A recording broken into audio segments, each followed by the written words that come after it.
दोस्तों, आप लोगों का मेरे चैनल पर स्वागत है। हम बात कर रहे हैं भारतीय राष्ट्रीय कांग्रेस की स्थापना से पहले कुछ महत्वपूर्ण राजनीतिक संगठन। देखिए, भारतीय राष्ट्रीय कांग्रेस की स्थापना हुई थी 1885 ईस्वी में। इसके पहले भारत में ढेर सारे संगठन थे। उसमें कुछ धार्मिक संगठन थे, सामाजिक संगठन थे, धार्मिक संगठन ज़्यादा थे। उसमें कुछ राजनीतिक संगठन थे, जिन्होंने जो है भारत में राष्ट्रवाद बढ़ावा देने के लिए काम किया। तो उन्हीं राजनीतिक संगठनों को हमें समझना है, जानना है। इसी पर आज हम थोड़ा करेंगे। ये टॉपिक बहुत ही महत्वपूर्ण है। लगभग लोग इसको इग्नोर करते हैं, लेकिन यहाँ से प्रश्न आ जाते हैं और प्रश्न अक्सर गलत भी हो जाते हैं। इसको ठीक करने के लिए तो थोड़ा सा ठीक से एक बार पढ़ लें, एक बार का दो बार इसको समझ लें, तो चीजें आसान हो जाएंगी और हाँ, हमें समझ में आ भी जाएगा। चलिए अब हम बात करते हैं बंगाल में। पहले बंगाल में जो संगठन बने उससे बात करते हैं। बंगाल में जो संगठन बना उसमें बंग भाषा प्रकाशन सभा, इसकी स्थापना 1836 में हुई। और अध्यक्ष गौरीशंकर भट्टाचार्य और सचिव दुर्गा प्रसाद तर्क बागीश थे। ये सभी लोग जो है राजा राम मोहन राय के मित्र मित्र थे। इन सभी मित्रों ने मिलकर जो है इस बंग भाषा प्रकाशन सभा का गठन किया। अगर हम बात करें इस संस्था के मुख्य उद्देश्य की, तो ढेर सारे उद्देश्य थे। उसमें से एक दो उद्देश्य समझ लेते हैं। जैसे भारतीयों को शासन से जोड़ना। अंग्रेजों का शासन था और भारतीयों को उनकी जानकारी देना कि इस तरह का प्रशासन चल रहा है, इस तरह। ठीक, तो भारतीयों को प्रशासन से जोड़ना, शिक्षा का प्रचार प्रसार करना, ये भी एक उद्देश्य था। अंग्रेज सरकार द्वारा किए गए कार्यों पर चर्चा करते थे। लोग सभा में बैठते थे तो फिर चर्चा करते थे और सुधार, जब भी उनको समझ में आता था कि भाई यहाँ सुधार होना चाहिए, तो एक प्रार्थना पत्र भेजते थे वायसराय के पास, गवर्नर जनरल के पास, कि भाई ये जो है चीजें ठीक नहीं है, इसे ठीक करिए। तो ये मेन काम जो है बंग भाषा प्रकाशन सभा का यही था कि हाँ, चर्चा करना, सुधार करना, सुधार के लिए प्रयास करना। एक राजनीतिक संगठन तो था, लेकिन पहला इसे नहीं मानते हैं। हाँ, राजा राम मोहन राय के बारे में आप लोगों को डिटेल में हम भी बात करेंगे। ये जरूरी है। ये बहुत बड़े समाज सुधारक, समाज सेवी और धर्म सुधारक, अग्रदूत, बहुत कुछ नामों से उनको जाना जाता है। के बारे में हम डिटेल में बात करेंगे। चलिए, बंगाल में एक और संगठन हम देखते हैं। संगठन ये बंगाल में ये भी है बना, लैंड होल्डर सोसाइटी, जिसे जमींदारी एसोसिएशन भी कहते हैं। 1838 ईस्वी में इसकी स्थापना हुई। इसके अध्यक्ष द्वारकानाथ टैगोर, सचिव प्रसन्न कुमार ठाकुर, अंग्रेज सचिव विलियम काब्री, लंदन में प्रतिनिधि जॉन क्रॉफर्ड। एक लंदन में प्रतिनिधि थे इनके, जॉन क्रॉफर्ड, तो उनको भी जानते रहिए।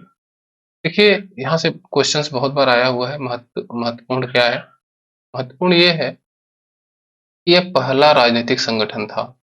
ये पहले जो संगठन हम पढ़ चुके हैं ना, उसे पहला नहीं माना जाता है। इसे ही पहला राजनीतिक संगठन माना जाता है, क्योंकि पूरी तरह से वो राजनीतिक नहीं था। राजा राम मोहन राय सुधार से संबंधित था। यह पूरी तरह से पूर्ण रूप से राजनीतिक संगठन था। यह जमींदारों द्वारा बनाया गया संगठन था।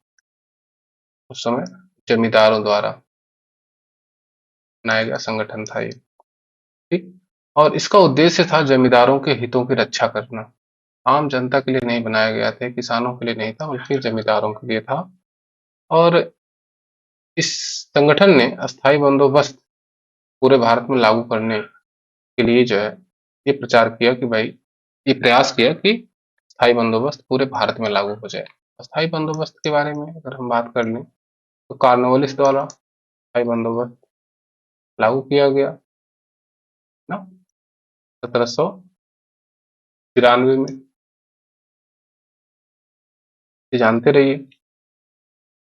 यह संस्था 1950 ईस्वी में बंद हो गई। बंद इस नहीं हो गई, बल्कि इसका विलय किया गया। हम अभी आगे देखते हैं कि ये विलय होकर कौन सी संस्था बनी, तो इसका विलय किया गया। अब हम नेक्स्ट चलते हैं, आगे देखेंगे बंगाल ब्रिटिश इंडिया सोसाइटी।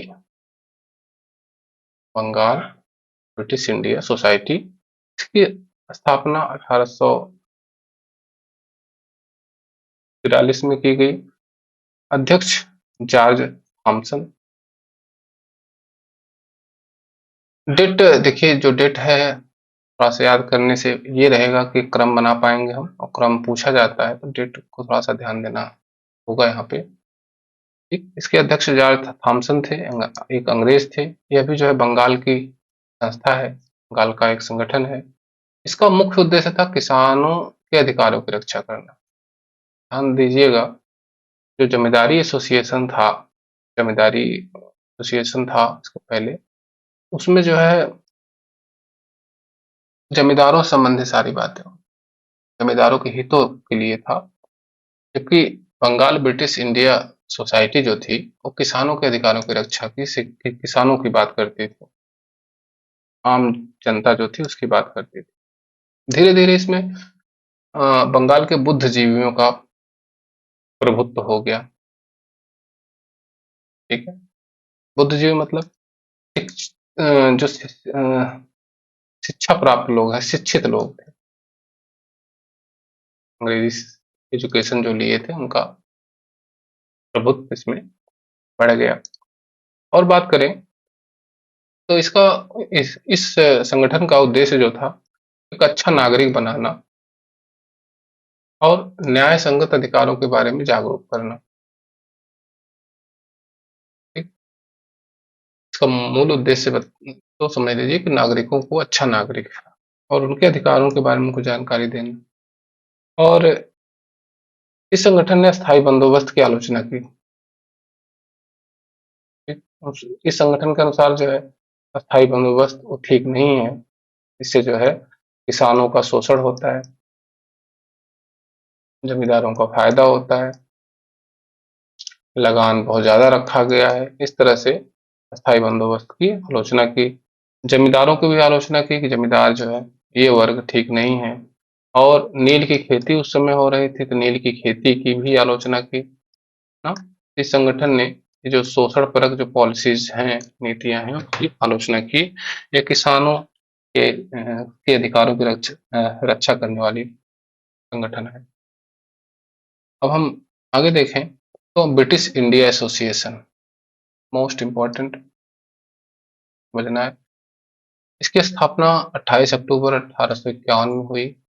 28 अक्टूबर नहीं याद करना है, 1851 ही जानते रहिए, जरूरी है। अध्यक्ष राधाकांत देव और सचिव देवेंद्र नाथ टैगोर। ये संगठन जो है, ये संगठन दो संगठनों के मिलने से बना है। पिछली दो संगठन जो अभी हम बात कर चुके हैं, land holder society, land holder society, और जो दूसरी है बंगाल ब्रिटिश इंडिया सोसाइटी, दोनों के बारे में पढ़ चुके हैं हम। बंगाल ब्रिटिश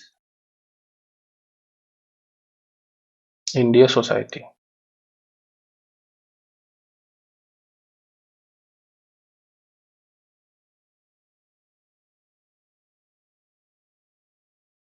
इन दोनों संगठनों को मिला के बनाया गया ब्रिटिश इंडिया एसोसिएशन।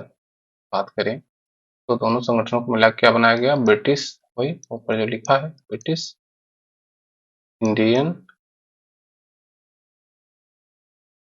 एसोसिएशन। ठीक, और ये बना 1851 में, यानी ये दोनों पार्टियां अब खत्म हो गई हैं, 51 तक आते आते इन दोनों का विलय कर लिया गया। विलय जब किया गया, देखिए विलय करने के बाद इसको इस नाम दिया गया British India Indian association. Bangla में इसे भारतवर्ष सभा कहा जाता था, बांग्ला भाषा में भारतवर्ष सभा। दूसरी बात जो है, हम देखें तो इस संस्था ने क्या काम किया है कि इसने ब्रिटिश संसद को प्रार्थना पत्र भेजा था और जो है नील विद्रोह पर जांच की मांग भी की थी। दोनों अलग-अलग बातें हैं।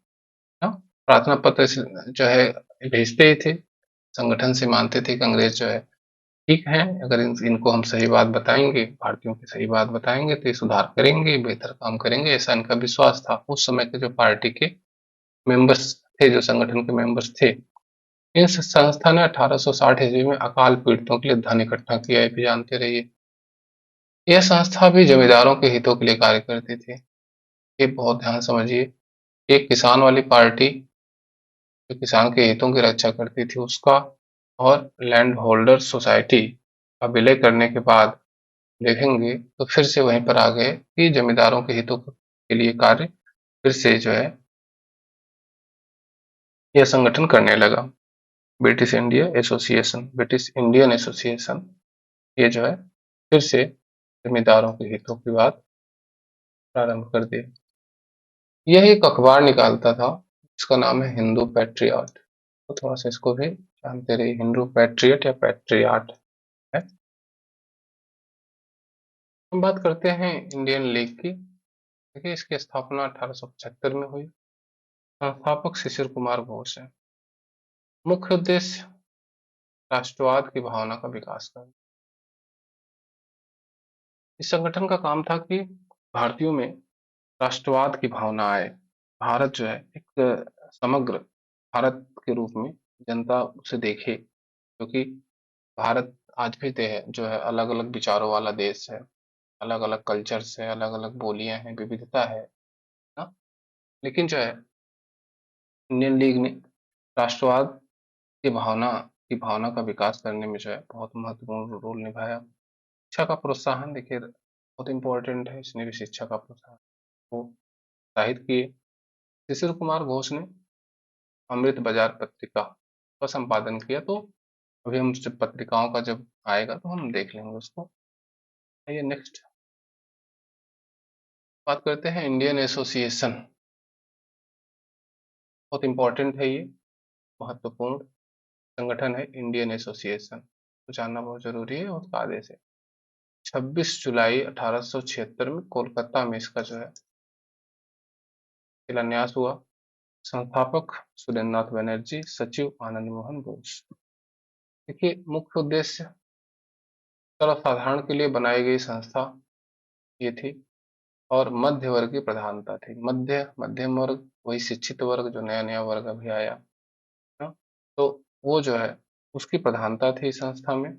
और ये पार्टी जो है सर्वसाधारण के लिए थी, संगठन सर्वसाधारण के लिए बनाया गया था। सर्वसाधारण के लिए अगर हम बात करें तो इसका जो सदस्य सदस्यता शुल्क है वो केवल 5 रुपए वार्षिक था। जबकि हम देखेंगे ब्रिटिश इंडिया एसोसिएशन की, इसके पहले की संस्था British India association, British Indian association उसकी जो सदस्यता शुल्क थी वो 50 रुपए ईयर थी। तो उस हिसाब से उसमें जो है गरीब किसानों के लिए तो व्यवस्था ही नहीं थी। क्यों? क्योंकि उस समय वार्षिक जो इनकम थी भारतीयों की, अगर हम बात कर लें 1870-80 के नियर अबाउट, तो 30 रुपए वार्षिक थी। और ब्रिटिश इंडियन एसोसिएशन जो जमींदारों की हितकारी पार्टी थी, उसका जो सदस्यता शुल्क 50 रुपए पर ईयर था। इस वजह से किसान गरीब जो है उसके सदस्य नहीं बन पाए। लेकिन इंडियन एसोसिएशन की सदस्यता शुल्क 5 रुपए पर ईयर है, तो ये सर्वसाधारण के लिए बनाई गई थी, इसलिए सदस्यता शुल्क भी कम ही है। मध्यम वर्ग की प्रधानता थी इसमें, सदस्यता शुल्क कम है, मध्यम वर्ग जो है ये प्रधान था। और ये बड़ी पार्टी बनी, नेशनल पार्टी बनने की स्थिति में थी। अगर कांग्रेस की स्थापना नहीं थी हुई होती तो यही जो है राष्ट्रीय स्तर की पार्टी बनती। तो आपसे क्वेश्चन भी पूछा जाता है कि राष्ट्रीय स्तर की पार्टी कांग्रेस से पहले कोई थी, कोई संगठन था? तो इंडियन एसोसिएशन था। शिक्षित वर्ग का प्रतिनिधित्व था इसमें, ज्यादा से ज्यादा शिक्षित वर्ग इसमें थे। देखिए, सुरेंद्रनाथ बनर्जी ने सिविल सर्विसेज आंदोलन चलाया। सिविल सर्विसेज आंदोलन, सुरेंद्रनाथ बनर्जी खुद आईसीएस परीक्षा, इंडियन सिविल सर्विसेज परीक्षा उत्तीर्ण किए थे। इसी कारणवश अंग्रेजों ने बाहर कर दिया था। और जो है, एज भी उसी समय, इसके कुछ समय बाद जो है 19 साल से 21 साल से 19 साल कर दिया गया था। जब 21 साल से 19 साल कर दिया गया तो इन्होंने सिविल सर्विसेज आंदोलन चलाया कि भाई देखिए, भारतीयों को जो है ये बराबरी का अधिकार नहीं देना चाहते, इस वजह से सिविल सर्विस आंदोलन चलाया। इल्बर्ट बिल विवाद, इसके बारे में हम पढ़ लेंगे डिटेल में कि इल्बर्ट बिल विवाद क्या है। इसके लिए इसका भी विरोध इन्होंने किया है। वर्नाकुलर प्रेस एक्ट आंदोलन भी चलाया। एक एक्ट पारित किया गया था, वर्नाकुलर प्रेस एक्ट, जो भारतीय समाचार पत्रों के लिए था, उसके लिए भी इन्होंने आंदोलन चलाया। इंडियन एसोसिएशन ने 2 नेशनल कॉन्फ्रेंस किए। नेशनल कॉन्फ्रेंस, राष्ट्रीय लेवल का कॉन्फ्रेंस जिसे कहते हैं, इसका आयोजन किया उन्होंने 2 बार, 1883 में एक बार और 1885 में दूसरी बार। कलकत्ता में दोनों कॉन्फ्रेंसेस हुए हैं, कलकत्ता में। तो थोड़ा सा ये जान लेना जरूरी है कि 1885 में हम कांग्रेस की स्थापना देखते हैं। कांग्रेस की स्थापना बंबई में हुई थी, स्थापना कांग्रेस की। तो उस समय जो है इंडियन एसोसिएशन का कॉन्फ्रेंस चल रहा था कलकत्ता में, और उसकी अध्यक्षता कर रहे थे सुरेंद्रनाथ बनर्जी। सुरेंद्र नाथ बनर्जी। अब सुरेंद्रनाथ बनर्जी इसी वजह से 1885 के कांग्रेस के स्थापना के टाइम बंबई नहीं पहुंच पाए। ये क्वेश्चन पूछा गया है कि सुरेंद्रनाथ बनर्जी कहाँ थे, तो थोड़ा सा ध्यान दीजिएगा। चलिए हम आगे और बात कर लेते हैं। तो बंबई की बात कर ले थोड़ा सा, बॉम्बे में क्या स्थिति है। तो बॉम्बे में जो संगठन बना, पहला संगठन बॉम्बे एसोसिएशन, इसके अध्यक्ष थे जगन्नाथ सेठ, और संस्थापक थे जगन्नाथ सेठ, और अध्यक्ष थे जमशेद जी, जी भाई, जी भाई मिलता है, थोड़ा सा मिस्टेक हो सकता है। इसका काम था सरकार को समय समय पर ज्ञापन देना और सरकार की गलत नीतियों पर सुझाव देना। बॉम्बे एसोसिएशन बहुत ज्यादा नहीं पढ़ना है, संस्थापक और अध्यक्ष जानते रहिए, क्वेश्चन आता है। दूसरा बॉम्बे प्रेसिडेंसी एसोसिएशन 1885 में बना।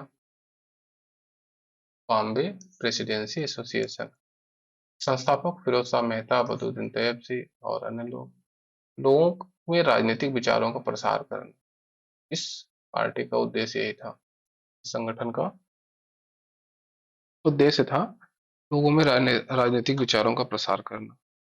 हम और बात करें तो पूना में, महाराष्ट्र में पूना में, बंबई में नहीं, पुणे में बना है संगठन। और पूना सार्वजनिक सभा, स्थापना वर्ष 1870, संस्थापक एमसी रानाडे और वासुदेव जोशी। यह संगठन जो है जनता के अधिकारों के बारे में बताती थी कि जनता क्या अधिकार है। उसमें जनता उतनी शिक्षित नहीं थी, उसको शिक्षित करना पड़ता था। उसे यूरोप में जो अधिकार मिले हैं, या जो ब्रिटिश गवर्नमेंट ने ब्रिटिश जनता को अधिकार दिए हैं, उसके बारे में बताना ये पूना सार्वजनिक सभा के मेंबर्स करते थे। किसानों और जनता के मध्य, किसान नहीं यहाँ पे, सरकार, सरकार और जनता के मध्य सेतु का कार्य करना। इस संगठन के मेंबर्स जो थे, सदस्य जो थे, वो जनता और सरकार के बीच सेतु का काम करते थे। मतलब जो भी योजनाएं होती थी वो जनता को बताते थे, और जनता की जो भी मांगे थी वो सरकार को बताते थे। इस तरह ये ब्रिज का काम करते थे, सेतु का, यानी सरकारी योजनाओं से अवगत कराना। वही बात है 1875 ईस्वी में ब्रिटिश संसद में इस संगठन ने याचिका प्रस्तुत की। इसको भी जानते रहिए, क्वेश्चन पूछ लिया जाता है। और उसमें कहा कि ब्रिटिश संसद में प्रत्यक्ष प्रतिनिधित्व की मांग की ना। तो ये भी जानते रहिए थोड़ा सा, ब्रिटिश संसद में प्रत्यक्ष प्रतिनिधित्व मांग की, भारत में नहीं है, ब्रिटिश संसद में। अब हम नेक्स्ट चलते हैं। देखेंगे मद्रास में। मद्रास में हम देखेंगे मद्रास नेटिव संगठन की स्थापना 1852 में हुई। 1852 में तीन संगठन आप देखेंगे, तीन जगह, बंगाल में, बॉम्बे यानी मुंबई में, और मद्रास में। तीनों जो है 1852 में बना। अगर हम बात कर लें कौन कौन संगठन थे वो, तो हम देखेंगे जो बंगाल में बना, ब्रिटिश इंडियन एसोसिएशन, देख चुके हैं, ब्रिटिश इंडियन एसोसिएशन। बॉम्बे में जो बना, बम्बई एसोसिएशन। और मद्रास में मद्रास नेटिव एसोसिएशन संगठन। तीनों जो है बने 1852 में, और तीनों ने सार्वजनिक सामूहिक रूप से, मतलब साथ में, अपने विचार प्रार्थना ब्रिटिश पार्लियामेंट को भेजे, ब्रिटिश संसद को। उसमें इन्होंने डिमांड करी कि भारतीयों को व्यवस्थापिका में शामिल किया जाए, व्यवस्थापिका में शामिल किया जाए। ठीक। और क्या डिमांड की, नील की नमक और नील पर कंपनी का एक अधिकार खत्म हो, नमक पर और नील पर कंपनी का एक अधिकार खत्म हो। इस तरह की डिमांड 1852 में की, और 1853 में नया चार्टर जब आया, इसमें सुधार किए भी गए कुछ, लेकिन कुछ ही बात मानी गई, सारी बातें नहीं मानी गई। हाँ, देखिए इसके, अगर हम मद्रास नेटिव संगठन की बात कर लें, इसके संस्थापक हैं गुजरू लक्ष्मी नरसू चेट्टी, अध्यक्ष टी.वाई. मुदालियर, सचिव वी. रामानुजाचार्य। यह जो है ब्रिटिश इंडिया एसोसिएशन कोलकाता की एक शाखा थी, कोलकाता में बनी है। ब्रिटिश इंडिया एसोसिएशन भी वो आपको बता दी, बंगाल में बनी है, उसी की एक शाखा थी। और इसीलिए ये लोग सामूहिक रूप से काम भी किए। शिक्षित भारतीयों और अंग्रेजों द्वारा एक किए गए किसी भी अन्याय का विरोध करना उनका जो है उद्देश्य था, कि अगर किसी शिक्षित भारतीय पर अन्याय हो रहा है तो उसका विरोध करेंगे। मद्रास नेटिव एसोसिएशन जनता से समर्थन पाने में असफल रहा, समाप्त हो गया। तो जनता का समर्थन इसे नहीं मिला, और बाद में धीरे धीरे ये समाप्त हो गया। तो मद्रास का ये पहला संगठन था। अगर मद्रास में और देखें तो एक है मद्रास महाजन सभा, ये भी इम्पोर्टेंट है। देखिए आप अध्यक्ष को जानते रहिए, संस्थापक को जानते रहिए। तो मद्रास महाजन सभा, इसकी स्थापना कांग्रेस के एक साल पहले हुई, 1884 में। संस्थापक बी राघवाचारी, जी सुब्रमण्यम अय्यर और आनंद चार्लू, ये सब संस्थापक थे। आ, जब ये इसकी स्थापना हुई तो मद्रास नेटिव संगठन के जो मेंबर्स थे, जो सदस्य थे, वो इसमें शामिल हो गए, जो नेता थे इसमें शामिल हो गए। मद्रास में जो है हम दो संगठन जानते रहे, ठीक रहेगा। अब हम नेक्स्ट चलते हैं, देखते हैं इंग्लैंड में, लंदन में जो है कौन कौन सी संस्थाएं बनी, उसके बाद फिर थोड़ा सा देख लें। लंदन में, इंग्लैंड में, देखिए बहुत से भारतीय इंग्लैंड जा चुके थे, पढ़ाई भी कर रहे थे वहाँ, और उनकी मित्रता भी हो गई थी। और जैसा कि पता है कि इंग्लैंड ने पूरे पूरे वर्ल्ड में ये बात बताई थी कि भाई हम लोकतांत्रिक देश हैं, और लोकतांत्रिक देश होते हुए भारत पे बकायदे कब्जा जमाए हुए थे, भारत का जो है शोषण कर रहे थे। तो वहां जब पढ़े ये लोग तो ये समझ पाए कि देखिए, उनको ये लगा शायद जो है इंग्लैंड की पार्लियामेंट ठीक करना चाहती है, कर्मचारी ठीक नहीं, तो यहाँ से गए हैं। तो वहां पे इन सब ने संगठन बनाया कि हम जो है भारत की समस्याओं से अवगत कराएंगे, ब्रिटिश पार्लियामेंट में जाके सीधे बात करेंगे, और भारतीयों के लिए जो है सुविधाएं ले आएंगे, वो ठीक रहेगा। तो उसी हिसाब से लंदन में देखिए, लंदन इंडियन कमेटी जो बनी 1862 में, संस्थापक थे पुरुषोत्तम मुदलियार, तो भले ही जानते रहिए, ज्यादा काम नहीं हुआ है इस पे। दूसरा जो संगठन है ईस्ट इंडिया एसोसिएशन, ये मोस्ट इंपॉर्टेंट है, दादा भाई नौरोजी। ईस्ट इंडिया एसोसिएशन 1866 में लंदन में बना। इसके संस्थापक थे दादा भाई नौरोजी। और इसका जो उद्देश्य देखेंगे तो जो है ब्रिटिश संसद को भारतीय समस्याओं से अवगत कराना। तो मानना था यही कि शायद ब्रिटिश संसद को पता ही नहीं है, इतना लोकतांत्रिक देश है ये और एक देश का शोषण कर रहा है। तो चलते हैं हम समस्याएं बताते हैं, पता ठीक रहेगा और समस्याएं जान जाएंगे तो सुधार करेंगे। तो इस हिसाब से ये जो है भारतीय समस्याओं को अवगत कराने के लिए ईस्ट इंडिया कंपनी का स्थापना दादा भाई नौरोजी ने की थी। इसमें जो है बहुत से सेवानिवृत्त अंग्रेज भी सहयोगी थे। जो सेवानिवृत्त अंग्रेज यहाँ से वहां चले गए थे, उनको लगा कि नहीं ठीक करना चाहिए, तो वो भी जो है सहयोगी थे इस संगठन में। इसके बारे में अगर हम बात करें तो देखिए ये कुछ न्यूज़पेपर भी वहाँ इंग्लैंड में निकालती थी, जिसमें हम बात करें तो एशियाटिक क्वार्टरली रिव्यू एक न्यूज़पेपर है। एशियाटिक क्वार्टरली रिव्यू, ये न्यूज़पेपर ईस्ट इंडिया एसोसिएशन वहां से छापती थी। एक जनरल भी छापती थी, journal of east India association, का नाम ही है journal of east India association. General भी छापती थी। थोड़ा सा न्यूज़पेपर से को जानते रहिए। भारत जब आजाद हुआ 1949 ईस्वी में, इसका नाम बदल गया ईस्ट इंडिया एसोसिएशन का। ठीक, इसका नाम क्या हो गया? ब्रिटिश इंडिया और पाकिस्तान एसोसिएशन का नाम बदल गया। और क्या नाम हो गया? ब्रिटिश,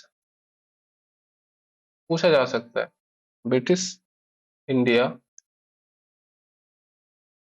और एंड पाकिस्तान एसोसिएशन।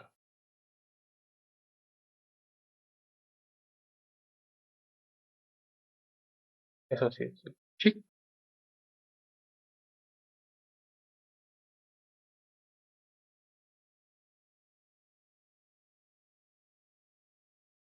अगर हम और नेक्स्ट आगे बात करें तो हम देखते हैं।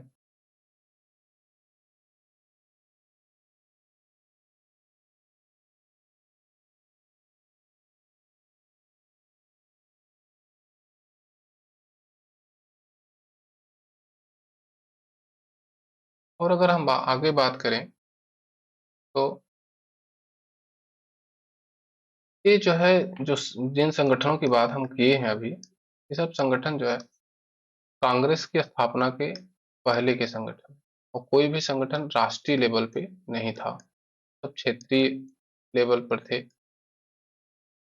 पहली बात। दूसरी बात, इनका जो मांग था, मांग जो है वो केवल सुधार करिए, कोई जो है भारत आजाद नहीं कराना है, कोई डोमिनियन स्टेट नहीं लेना है, तो सुधार चाहिए। इनका ये उम्मीद था कि भारतीय जो अंग्रेज जो है, अगर उनको समस्याओं से सीधे सीधे अवगत कराया जाए तो सुधार करेंगे।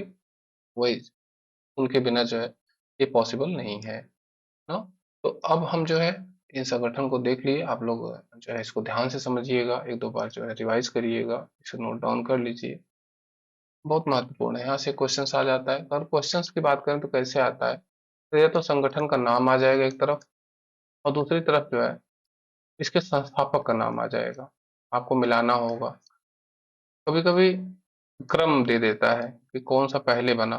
ठीक, इन सब को थोड़ा सा ध्यान दीजिएगा और एक क्रम व्रम बना लीजिएगा। चलिए हम नेक्स्ट टॉपिक आपका कांग्रेस, बहुत इंपॉर्टेंट है और पूरी तरह से हम कांग्रेस को डिटेल में पढ़ेंगे। तो धन्यवाद। और अगर आपको कुछ वीडियो से हेल्प मिले तो मुझे ज़रूर कमेंट करिए, ज़रूर कमेंट करिए, मुझे बताइए कि आपको क्या सहायता मिली। और अगर हेल्प न मिले तब भी कमेंट करिए। धन्यवाद।